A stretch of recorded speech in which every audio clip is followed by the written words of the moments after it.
It was a phone call that shattered the peace of a quiet suburban neighborhood in a small Midwestern town. At precisely 3:42 p.m., the emergency dispatcher answered a frantic 911 call. The voice on the other end was panicked, trembling with fear, as the caller reported an unsettling discovery in a nearby park. The body of a young woman, lifeless, surrounded by trees and untouched by time. The caller could barely catch their breath, mumbling through the connection. "She's just lying there, her eyes wide open. Something's wrong." Within minutes, the small town was gripped by the kind of fear it hadn't known in decades. The picturesque streets, lined with maple trees, now seemed empty, as if the soul of the town itself had been pulled out by an unseen force.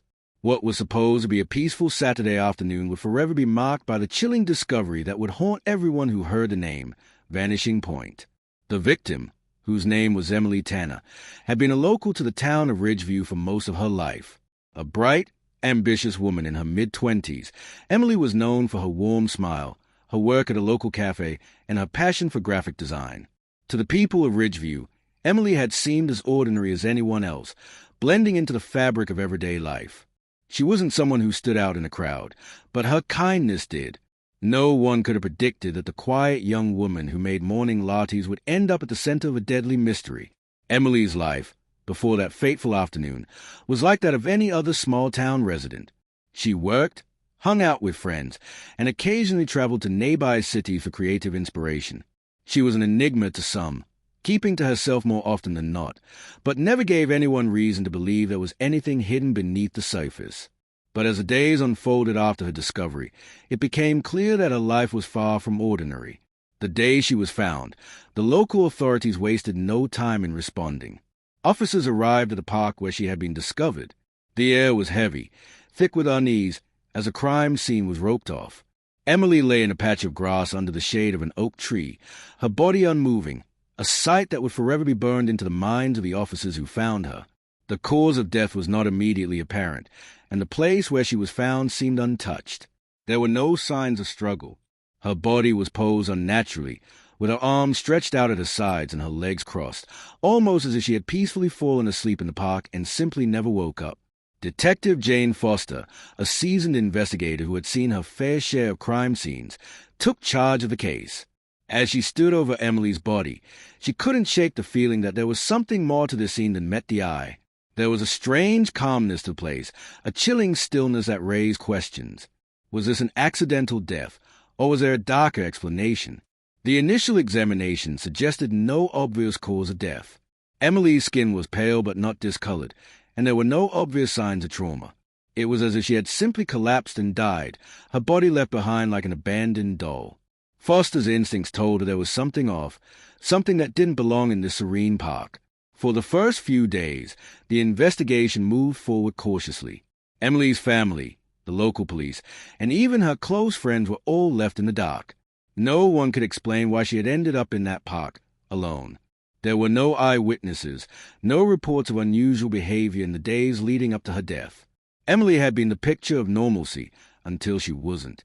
As Foster combed through Emily's background, she discovered that the victim had not been as simple as she appeared. Beneath Emily's quiet demeanor lay a world of secret relationships, debts, and connections that no one had suspected. As the investigation unraveled, it became clear that Emily's life, although seemingly mundane, was intertwined with people and events that would soon reveal a darker side of Ridgeview. One of the first clues to emerge was a mysterious phone call Emily had received the night before her death. A source within the police department revealed that Emily had been in contact with a man named Ryan Callaway, an ex-boyfriend with a turbulent history. The call had come late at night, and although Emily had insisted to her friends that everything was fine, the tension in her voice had been palpable. Ryan Callaway had not been a well-liked figure in Ridgeview. He was known for his volatile temper, a string of minor run-ins with the law, and his unkempt appearance. Yet, he was oddly charismatic, and Emily's connection with him had been marked by the kind of on-and-off relationship that left everyone around her wondering why she kept coming back. But now, his name was cropping up in connection with Emily's untimely death, and that raised more questions than answers. Further investigation revealed that Ryan had been staying in Ridgeview in the weeks leading up to Emily's death, though he had no permanent address. No one knew exactly where he was living, but he had been spotted at several local bars and had been seen walking through the park where Emily was found. What's more, records from the night of Emily's death showed that he had been in the area near the park around the time she had died. But was he a killer? The police couldn't say for sure. While Ryan was the obvious suspect, the evidence was circumstantial, and no clear motive had been uncovered. Still, Ryan's past suggested that he was capable of far more than he let on, and Detective Foster wasn't convinced that he was the only one involved. As days turned to weeks, the investigation shifted gears. There were more revelations, more twists, and soon it became clear that Emily Tanner's life had been filled with secrets. She had been involved with people who were more dangerous than anyone had imagined. Emily wasn't just a victim of a random crime. She was a pawn in a far larger scheme, one that involved deceit, betrayal, and hidden ties to the criminal underworld. The investigation took a sudden turn when an anonymous source provided the police with a cryptic note that had been found in Emily's apartment. The note read, "The only way out is through the truth. Don't trust Ryan." The handwriting was familiar to Foster, and she knew exactly who had written it. It was the work of David Grayson, a local business owner who had long been suspected of shady dealings but had never been proven guilty. Grayson's name was whispered in the dark corners of Ridgeview, but no one dared speak too loudly for fear of retribution. He was an enigma, a well-known philanthropist on the surface, but those who knew him well whispered of his connections to illegal activities. Foster followed the lead, but as she dug deeper into Grayson's life, she realized that the conspiracy was far larger than she had ever imagined. Ryan Callaway was merely a small piece in a much bigger puzzle, one that connected Emily Tanner to the underbelly of Ridgeview's high society. As the investigation neared its climax, the truth finally began to unravel in a spectacular way. The once peaceful town of Ridgeview was no longer a sanctuary. It was a breeding ground for lies, secrets, and manipulation. Emily Tanner had been more than a victim. She had been a key player in exposing the rot beneath Ridgeview's picture-perfect facade. But it wasn't until the courtroom confrontation that the whole story came to light. As David Grayson sat before the judge, the web of lies and deceit was revealed in all its ugliness. The community, still in shock from Emily's death, would have to reckon with the fact that the very people they trusted had been responsible for her tragic end. It was a trial that would shake the town to its core, and the haunting question lingered in the air. Who could you trust when the truth was buried so deep? As the trial came to a close and the final judgment was delivered, the impact of Emily Tanner's death was felt by everyone. Ridgeview would never be the same again. The story of Emily's death, the hidden ties, and the betrayal would live on, whispered in hushed tones for generations to come. But the true tragedy was not just Emily's death. It was a realization that in Ridgeview, no one was ever truly safe. The town of Ridgeview had long been known for its quiet charm and peaceful nature. It was the kind of place where everyone knew everyone else's business, yet never dared speak too loudly about the darkest secrets buried beneath the surface. But as the investigation into Emily Tanner's death unfolded, Ridgeview was forced to confront the horrifying truth that had been simmering just beneath its picturesque exterior. The trial had begun, and with it, the slow unraveling of Ridgeview's darkest mysteries. The courtroom was filled with tension. Journalists crowded in the back, trying to capture every moment for the evening news. The air was thick with anticipation as the defense and prosecution made their opening statements. Emily Tanner's family, grieving yet determined to seek justice, sat in the front row, their eyes fixed on proceedings. David Grayson, the well-to-do businessman who had once been the town's shining star, now sat before the court, his tailored suit a stark contrast to the chaos that had become his life. His cold, calculating gaze scanned the room as the defense team painted him as an innocent bystander, someone who had been caught up in a web of lies and deceit. But Foster knew better. She had seen enough to know that Grayson's facade was as thin as the paper it was printed on. He had orchestrated Emily's death, and he was willing to use any means necessary to cover his tracks. As the prosecution began their case, Detective Jane Foster was called to the stand. The room fell silent as she took her place, her eyes scanning the faces in the courtroom. She had spent countless hours poring over evidence, tracking down leads, and piecing together the puzzle that was Emily's life. It hadn't been easy. Emily's past had been shrouded in secrets, and the people closest to her had been the hardest to crack. But now, everything was on the table. Foster's voice rang out as she recounted the events leading up to Emily's death.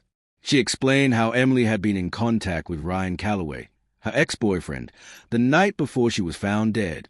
The police had tracked Callaway's movements in the days prior, piecing together his whereabouts and interactions with Emily. Ryan had been spotted near the park where Emily's body was discovered, but he denied any involvement in her death. The prosecution had no direct evidence linking him to the crime, but his presence in the area raised serious questions. But it was David Grayson who was a true mastermind behind it all. Foster's revelation sent shockwaves through the courtroom as she revealed how Grayson had been involved in a series of illegal dealings, money laundering, racketeering, and even organized crime. He had used his charm and influence to manipulate people, to control them, and to keep his secrets hidden behind a facade of charity and goodwill. Emily had been one of his pawns, unknowingly entangled in his web of lies. And when she had begun to uncover his criminal activities, Grayson had decided that she needed to be silenced. The defense tried to discredit Foster's testimony, claiming that the detective had no hard evidence to back up her claims. They painted her as a biased investigator, someone who was too eager to pin the crime on Grayson in order to close the case. But the evidence was irrefutable. As Foster laid out the timeline, the courtroom listened in stunned silence as the pieces of the puzzle clicked into place. As the trial progressed, more revelations came to light. It wasn't just Grayson's criminal activities that had led to Emily's death. It was his personal vendetta. Emily had discovered something crucial, something that could have brought Grayson's entire empire crumbling down. And when she threatened to expose him, he had made the ultimate decision: eliminate the threat before it could destroy everything he had worked so hard to build. But what was it that Emily had uncovered?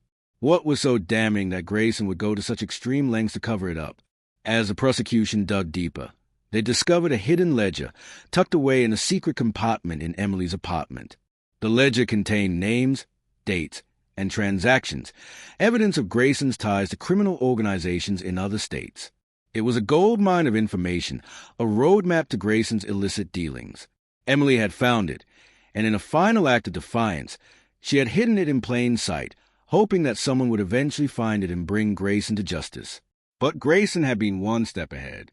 He had known that Emily was getting too close to the truth, and he had been watching her every move.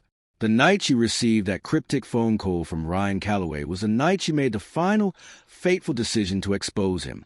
But before she could, Grayson had orchestrated her death, leaving her body in the park as a final warning to anyone who dared cross him. The investigation into Grayson's past revealed even more chilling details. It wasn't just Emily who had been a victim. There were others, people who had disappeared under mysterious circumstances, people who had gotten too close to the truth and had paid the ultimate price. Grayson's reach extended far beyond Ridgeview, and as the trial continued, it became clear that he had been involved in a much larger criminal network. The trial was reaching its climax. The prosecution had laid out their case, the defense had done their best to refute it, and now it was time for the jury to deliberate. As the courtroom waited for the verdict, the tension was palpable. Foster stood outside the courtroom, watching as a community she had grown up in grappled with the truth of what had been hidden for so long. But even as Grayson's fate hung in the balance, there were still unanswered questions.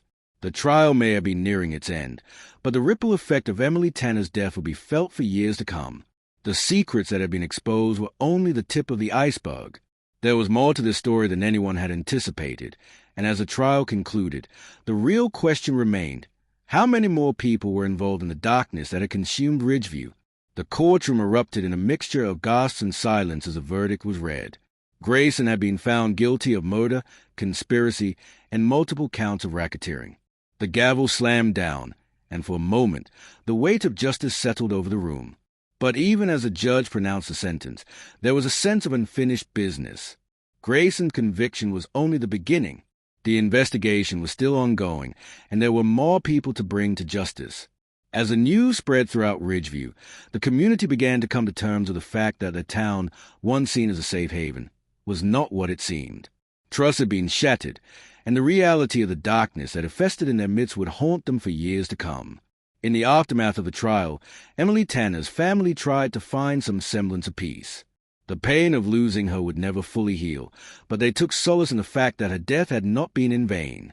Emily had uncovered the truth, and in doing so, she had exposed a web of lies and corruption that had touched everyone in Ridgeview. Her legacy, though tragic, would forever be a reminder of the power of truth and the cost of uncovering it. As for Ridgeview, it would never be the same. The peaceful streets, once filled with the sound of children playing and neighbors chatting, now felt cold and empty.